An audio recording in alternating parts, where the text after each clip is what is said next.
Hello बच्चों, कैसे हैं आप? उम्मीद करती हूँ आप बढ़िया और मज़े में होंगे। बच्चों, आज हम जानेंगे कहानी लेखन क्या होता है, यानी स्टोरी राइटिंग।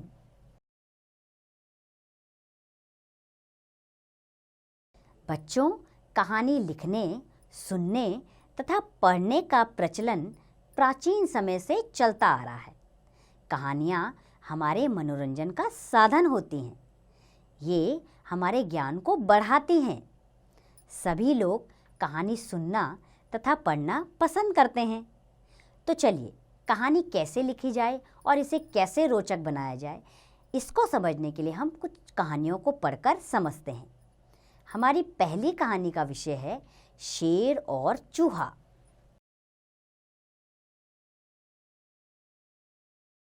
एक बार एक शेर अपनी गुफा में सो रहा था। अचानक एक चूहा आकर उसके ऊपर कूदने लगा। शेर की नींद टूट गई और उसे गुस्सा आ गया। उसने चूहे को अपने पंजों में जकड़ लिया। शेर उसे खाना चाहता था, इसलिए चूहा डर गया। उसने शेर से कहा, हे शेर राजा, मुझे माफ़ कर दीजिए, मुझसे बहुत बड़ी भूल हो गई। अगर आप मुझे छोड़ देंगे तो मैं एक दिन आपके इस एहसान का बदला ज़रूर चुका दूंगा। शेर को उस पर दया आ गई। उसने चूहे को छोड़ दिया। चूहा भाग गया। चूहे के जाने के बाद शेर यह सोचकर हंसने लगा कि भला ये छोटा सा चूहा मेरा क्या एहसान चुकाएगा। कुछ समय बाद एक दिन शेर शिकार की तलाश में इधर उधर घूम रहा था। एक शिकारी ने चालाकी से उसे अपने जाल में पकड़ लिया। शेर सहायता के लिए चिल्लाने लगा। चूहे ने उसकी आवाज़ सुन ली। वह शेर के पास गया, अपने नुकीले दांतों से जाल को काट दिया। शेर आज़ाद हो गया। उसने चूहे को धन्यवाद दिया। वे दोनों अच्छे मित्र बन गए। अब शेर की समझ में आ गया कि कोई भी छोटा बड़ा नहीं होता, सब लोग समान होते हैं।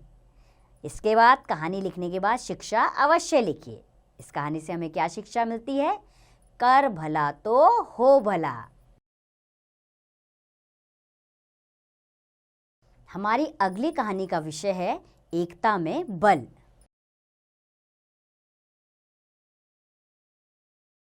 एक बूढ़ा किसान था।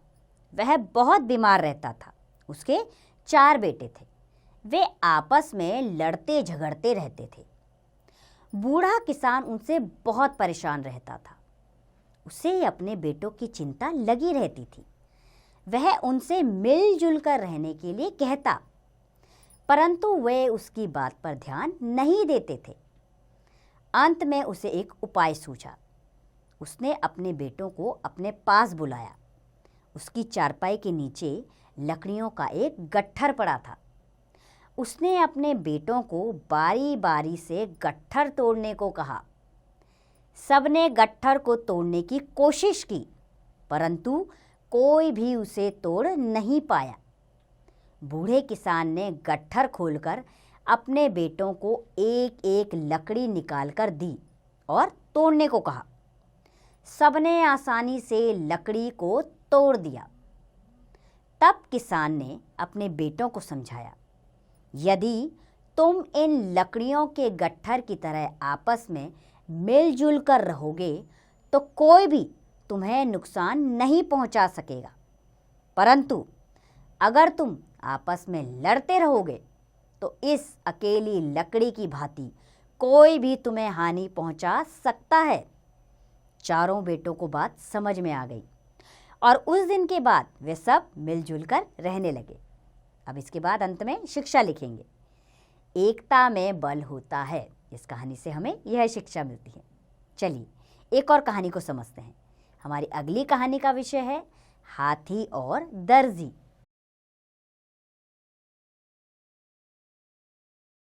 एक हाथी और दर्जी दोस्त थे। दर्जी की दुकान तालाब के रास्ते में थी। हाथी प्रतिदिन तालाब में नहाने के लिए जाता था।